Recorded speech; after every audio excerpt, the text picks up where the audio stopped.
Hey, what is up? Welcome to this episode of the Wantrepreneur to Entrepreneur podcast. As always, I'm your host, Brian Lofermento. In today's episode, we've got a guest who not only loves business, but is incredible at all different shapes, sizes, and experiences within the world of business. He is someone who deeply understands the role of the executive when it comes to growing businesses. And he has seen, like I said, all different stages of business as well. So I want to tell you about today's guest. His name is Matt Williams. He's the managing director of Epiphany Professional Development. Matt has an extensive background in assisting mid to senior level leaders and their teams improve their results by developing the skills and competencies necessary to ensure individual, team, and organizational success. He brings direct operating experience coupled with a depth of coaching experience that provides the foundation for successful leadership and team development. And I just want to say, I think that's one thing that makes Matt's work so unique is that not only has he done it, but as a coach, one of his superpowers is listening and helping to really dissect what's actually going on inside of a business, which for all of us is going to be truly valuable here today. As an executive leadership coach, one of his specialties is helping leaders gain clarity around issues quickly for the development and execution of strategies that bring about individuals and team results. And that's the thing about Matt. We're going to hear it so much in our conversation here today. He's super results driven. You know what? I'm not going to say anything else. Let's dive straight into my interview today with Matt Williams.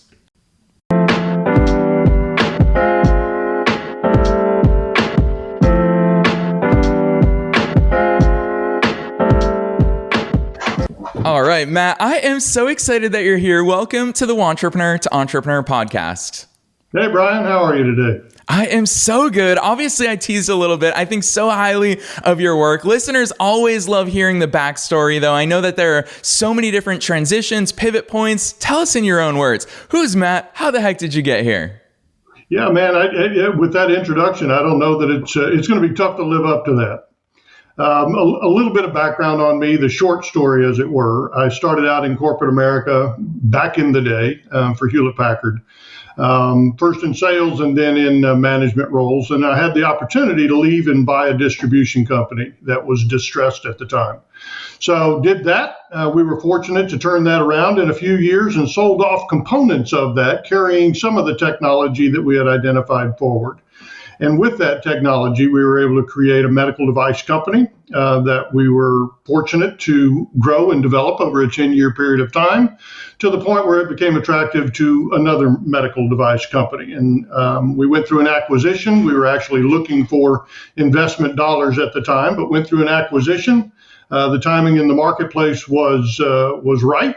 And I took the opportunity to go back do some graduate work in executive coaching, organizational development, and take my experience and then my education forward and launch Epiphany. And I've been coaching for the last 13 years or so. Interestingly, not originally in the medical or healthcare technology space. We're in Houston, so the attraction there, or the first step there, was to do some coaching in oil and gas, construction, technology segments, and then migrate back into healthcare. So we've got a pretty broad base of clientele and serve predominantly the senior level, mid to senior level, as you said in your introduction, for executive coaching. Yeah, I love that overview, Matt. I want to pick on one word in particular out of that because it's something that I see every once in a while, but it's a word that I don't think that we translate into the world of entrepreneurship often enough. I think it's more often used in bigger business or even medium-sized businesses, and that is turnaround. Matt, you talked about, taking over a business and turning it around. I think that for us as entrepreneurs, often we look at and we say, well, yeah, Matt, you are an executive. You're awesome at going into a failing business and turning it around. But we don't realize that we can turn our own businesses around. The processes, the strategies, the thought that goes behind any successful turnaround strategy is applicable across the board. Talk to us about what that means to you. What is turnaround strategies, turnaround execution? What even goes into that? Yeah, well, first and foremost, I think I want to clarify the term executive and executive coaching. It's really about leadership, right? The term executive is assigned to those at senior levels in an organization, and it's really just all about leadership, and leadership is about connection and clarity and confidence, right? So when we talk about turnaround, it's blocking and tackling. It's stepping back and getting a picture of an organization where it is and where you want it to be. It has to begin with clarity. Clarity about your vision and clarity about the strategic objectives in order to achieve that vision. And then it becomes about execution. A lot of us are really good at the planning part, at the visioning part, at putting out goals and objectives. But then the rubber's got to meet the road and you've got to execute. And that execution requires a consistent communication of that vision, consistent accountability to the goals and objectives that have been set, as well as consistent support of all of the individuals in the organization as a whole that's working to meet those objectives. So a turnaround starts as any other goal or objective begins, and that's with clarity. Yeah, Matt, I'm so glad that you took a second there to call out the term executive, because again, I feel like so many of these labels we try to project onto bigger business without taking that ownership in our own businesses and lives. Every single one of you listeners is the executive of your life and of your business, even if it's a business of one at this point.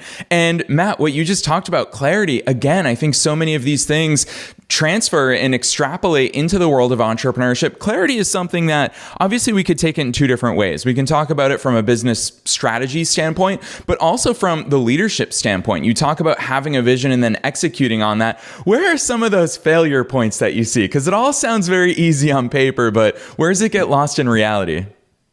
Yeah, in reality, I think as much as anything, it gets lost in the communication piece, right?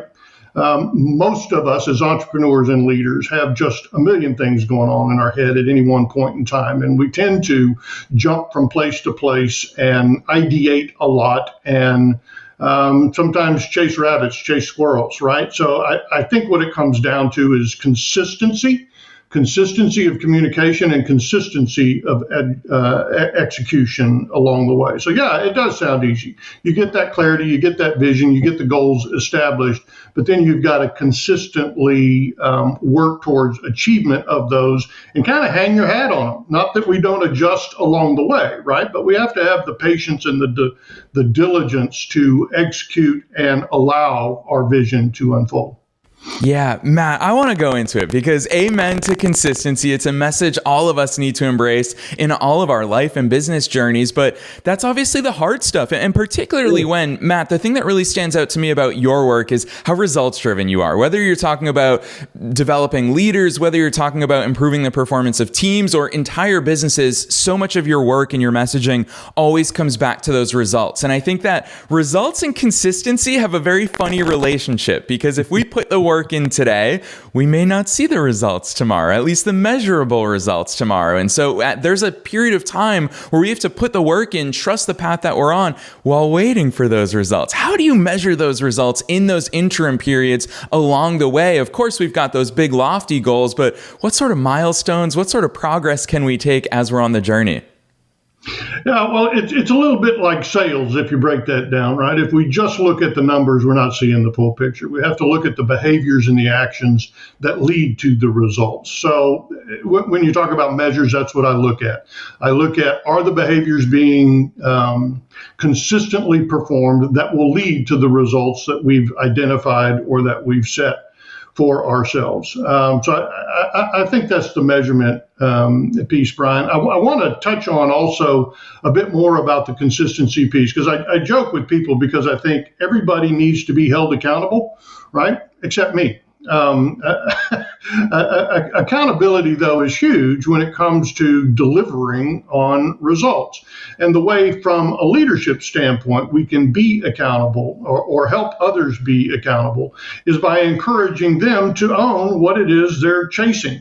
So when we set out to identify the strategic objectives, it's important to collaborate. It's important to engage those around us, if we're fortunate enough to have those around us in the conversation so that they can own it, right? And then move forward with it. And we can simply support them. And then we can also support them, engage them around accountability because they're the ones who have committed to it. We're not playing whack-a-mole. We're not trying to beat them about the head and neck in order to achieve results. We're simply supporting them in the process that they've committed to.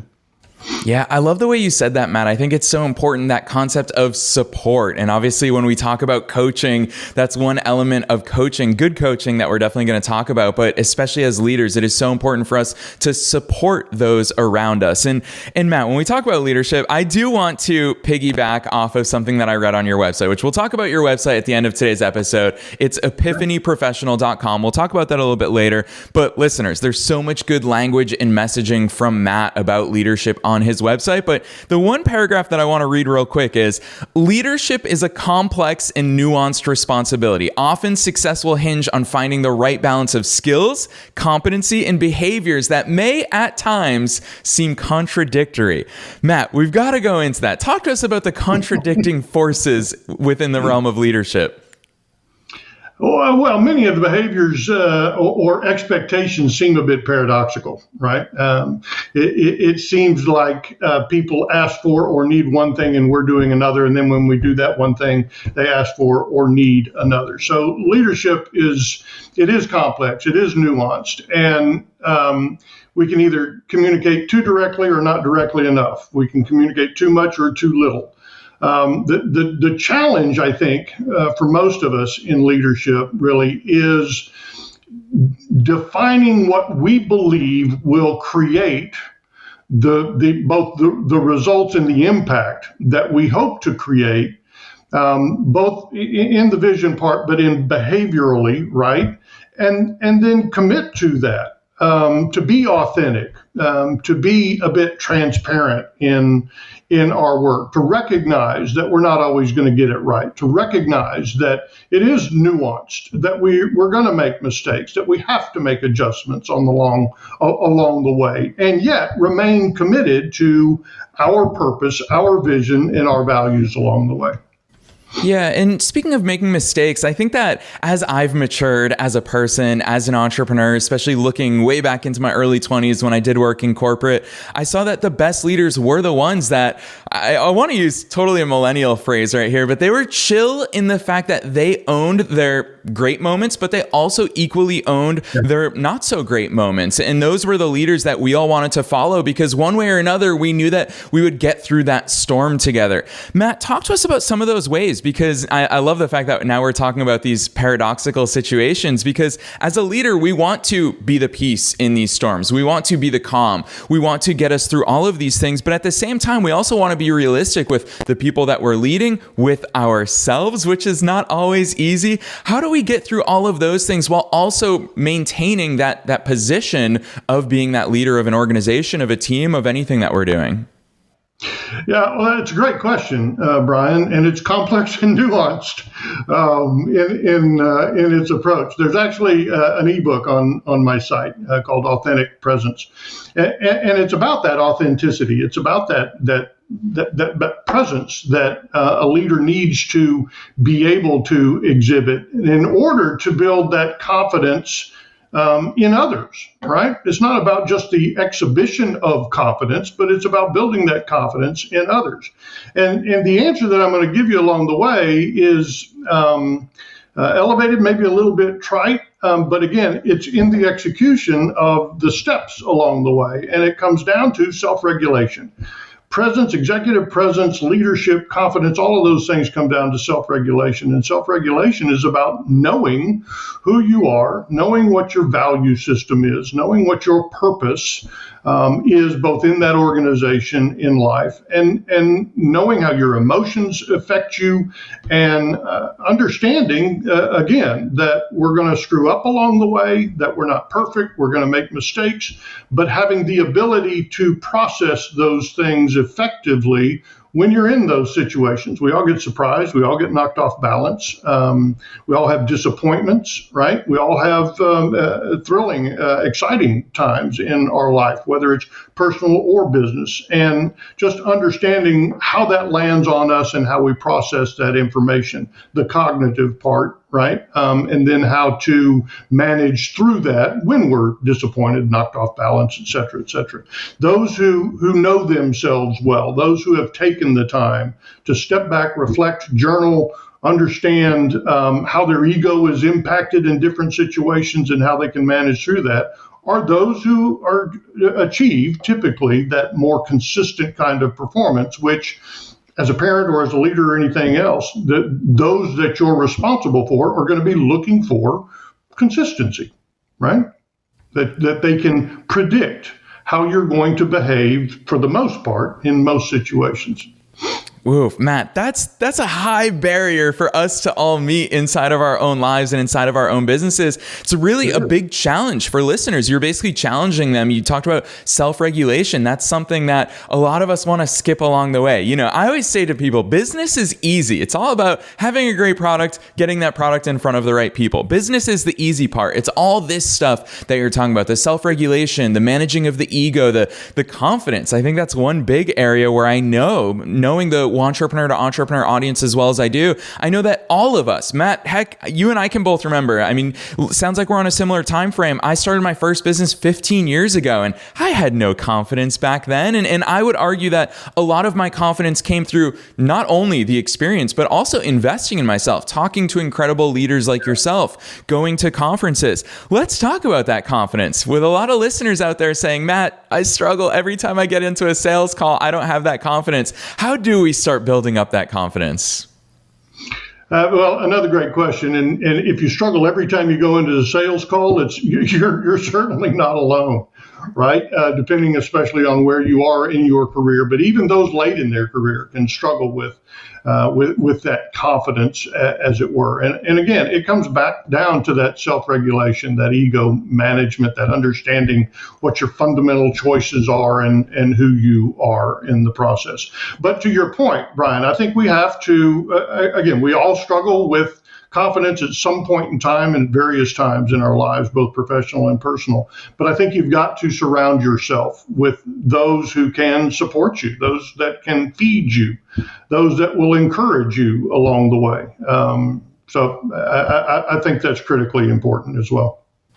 Yeah, I want to bring this up because it seems like in both your answers as well as your body of work that I've researched ahead of today's conversation is that so much of your emphasis on leadership does go beyond business. And I always smile because when people tune in to the Entrepreneur to Entrepreneur podcast, they know that we are equal parts mindset and personal development as we are business because the two are so intertwined. And it seems to me, Matt, that when you talk about purpose, you go beyond just business for that. We're not talking profit and loss. We're talking about purpose as far as our impact, what we want to do on this planet while we're here. How are those two intertwined for you? And why is the personal stuff so important and embedded in our business work? Well, it's interesting. I had a client just recently where this topic came up, right? And they felt like maybe we were coloring outside of the lines a bit. But the reality is we can't separate our personal stuff from our business stuff. We show up with who we are. And if who we are is misaligned or disconnected in some fashion, that's going to show up in business, right? So they simply can't be separated. And I try to be careful not to advocate for any particular purpose or mission in life, right? But I think it's important that we're aligned, that we understand individually what our purpose and mission is, and that we align with that so that we can carry that forward into our relationships, whether they be business, personal, or anything else. Yeah, really good advice there. And I think it naturally segues me into, obviously you teased a little bit about your book about authentic presence, which I'm so excited for listeners to hear more about at the end of today's conversation. But one of the keys to success that you have in there is transcending fears. And the reason why I love that, Matt, is because you don't say banish those fears. You talk about transcending them because they're present. We all have them. Talk to us about why that intentional phrasing from you and how that manifests when it comes to us showing up as the authentic leaders that we all want to be. Well, I think we're all subject to fears, anxiety, right? Difficulties in our lives. And those fears and anxieties show up in some kind of behavior, right? And that's the whole self-regulation piece, right? Whether you disappear and shrink from activities, whether you get bold and assertive, whether you get cynical and skeptical, whatever the behavior is that manifests itself because of the fear and anxiety, it tends to be derailing, destructive in some fashion, right? So it's really important, again, that we go back to understanding what the fear is, identifying it, understanding how it impacts our ego, why it impacts it in the way that it does, and determining how factual it is, how realistic it is. It's just peeling back the layers to better understand ourselves, and so that we can mitigate, manage through, regulate through those times when, because we will, those times when those fears, those anxieties, those stressful moments come up.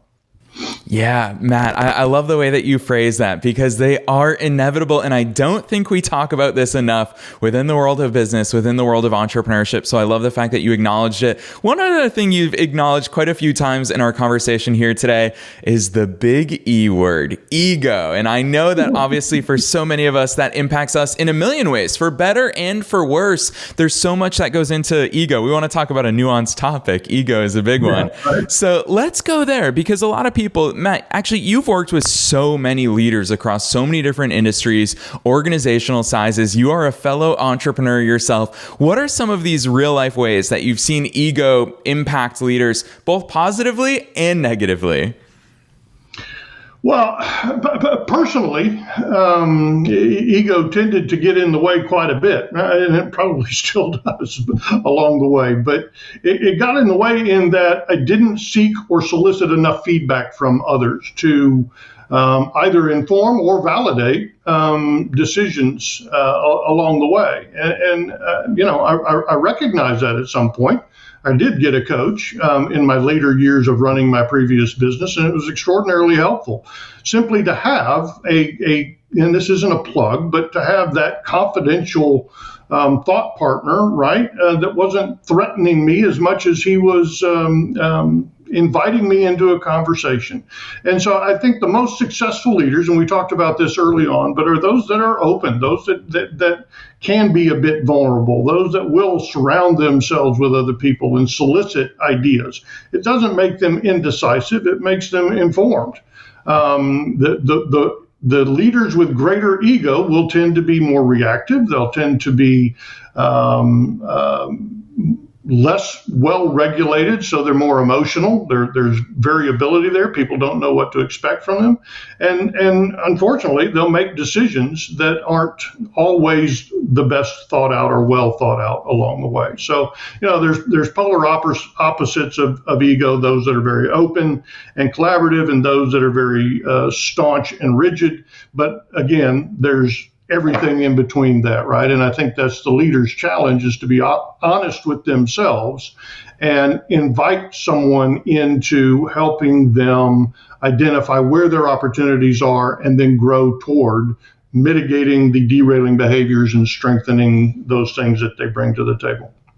Yeah, Matt, I love that overview. I also love the disclaimer of this is not a plug, and listeners know that you're not here to plug the role of coaching, but I do think it's important for us. I personally want to talk about the role of coaching, because as leaders, it's not always easy to know who to turn to. If you're the CEO of your business, even if it's just you, or even if you've got one or two freelancers working for you, for example, it's hard to say, well, I can't talk to them about this. I'm running this ship. And that's where a great coach comes in. And Matt, listeners know, we always ask our guests, what is your zone of genius? And you didn't hesitate. You wrote the willingness to listen and explore my client's genius. I want you to talk to us about the role of coaching. You've done it for a long time. You've been really successful at it. You've been an executive yourself. Talk to us about the role of coaching. And a lot of people probably have never experienced what executive coaching can unlock within them. So tell us what that looks like, and really why people even go down that path.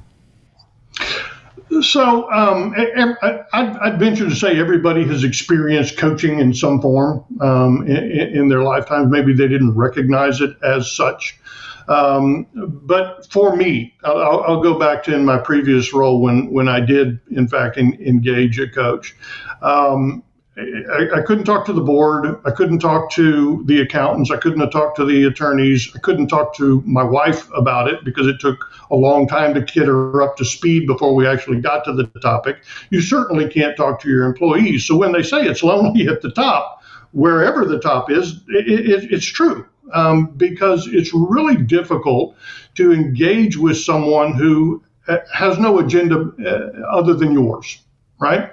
So that's what coaching brings to the table. And the best coaches will do it in a fashion that allow you to go places you haven't been. They will challenge assumptions that you have, maybe pre-held biases or assumptions. They'll encourage ideation and discovery, right? And I don't know about you, but that seems like an awfully valuable process to someone who tends to be isolated, driven, under the gun for certain results with a lot of stress and pressure, to have that ability to step back and reflect, ideate, bounce ideas off of someone else who has their best interests, should have their best interests in mind, is a powerful powerful opportunity. And whether that comes, once a quarter, once a month, once a week, whatever the framework is, finding that confidant, that resource, I think is incredibly valuable. And it doesn't have to be a coach. It has to be somebody that can serve that function for the individual. Yeah, I love the way you illustrated that for us, Matt. The phrase that I always use when it comes to coaching is that we can't read the label from inside the jar. And sometimes it's so easy for someone else to walk up to us and go, oh my gosh, that's like, you're just missing that because you're too close to it or because you're inside of it. And people always have weird connotations about the term coaching, but I always remind people, whether you're the best in the world or the worst in the world, everybody has a coach. I use the example of Roger Federer all the time. How many people in the world have a better forehand than him? Not many, if any, but he still has a coach, because a coach, whether they're as good as you or not in that field, they can see things and extract things from you that maybe you can't do yourself. So Matt, such a wealth of insights there. I just wanted to echo some of that. I want to tease, as we come towards the end of this, I want to tease a few things that are available on your website. But before we get there, there's so many topics that we talked about here in today's conversation. And we talked about ego, we talked about fears, we talked about managing teams, we talked about all the internal stuff that goes on. Listeners are going to be thinking, Matt, what the heck do I do? You challenged me to become a self-regulator. What's an action that you think every wantrepreneur or entrepreneur, especially for those out there listening to us, what's an action that you think that they should do this week, today, this weekend, whenever it may be, to start improving this aspect of their entrepreneurial career? Another great question, Brian, and I'm going to keep it really simple, and that is choose one thing. And with that one thing, that one step, that one action that you believe will make you a better leader today, tomorrow, and the next day, begin to focus some energy on it. And write it down, make it visible. Actually get it out of your head, get it on paper or on your computer or on the wall, however you're going to do it, but simply be intentional about improving your leadership and or your business on a daily basis. And that intentionality should be expressed outwardly, writing it down, communicating it with other people, etc. And if you're attentive to that, you're going to look back in a month, 3 months, 6 months, and see some progress toward whatever goal, whatever objectives you set for yourself. Yes, amen to that. Listeners know that my 2 words for 2023 are intention and discipline. And Matt, you just hammered that point home. I love that. I did say that I want to tease some things because I obviously talk to a lot of entrepreneurs. I see a lot of business websites. And in your case, I love that your business website is not a website for you. It's for the people that you serve. You have so many incredible resources on there. You already talked about your Authentic Presence ebook, which listeners can hop on over there and get. You also have a quiz. What's limiting your leadership quiz? So if people want to start dissecting and diagnosing, hey, what is going on? What are some of these things that I can't see? You've got a quiz on your website. You've got so many awesome things there, online courses, videos. Matt, I'll let you take it away from here. Listeners are going to be eager to see more about you, your work, everything that you're doing at Epiphany Professional Development. Where the heck should they go from here? Well, thanks, Brian. I invite them to utilize some of those resources. I found also that everybody has a call to action on their website. Ours happens to be book online, right, for a discovery call. Don't fear doing that. It's not a sales call. It really is intended to help you clarify what your objectives are, whether that includes coaching or not. So I encourage people to utilize that, schedule a call with us. We'll have a conversation. Other than that, to your point, Brian, there's a lot of blog content on leadership. There's a couple of quizzes as well related to coaching for those leaders who want to adopt some coaching skill sets, as well as some other leadership topics. So I invite people just to visit and engage us if they choose to. Yes, listeners, you all know the drill. You can find the link to Matt's website, which is epiphanyprofessional.com, down in the show notes, wherever it is that you're tuning into today's episode. Just scroll right on down and you'll find that link, as well as a link to Matt on LinkedIn. So if you want to follow him personally and all the awesome stuff that he's up to, you've already heard how generous he is with his experiences, his insights, all of the things that he's personally lived inside of all different sides of business. So Matt, you have been a wealth of knowledge and experiences. Thank you so much for being so generous and sharing with us on the Wantrepreneur to Entrepreneur podcast. Hey, Brian, it's been a pleasure. I appreciate the time and I appreciate the opportunity to engage with you.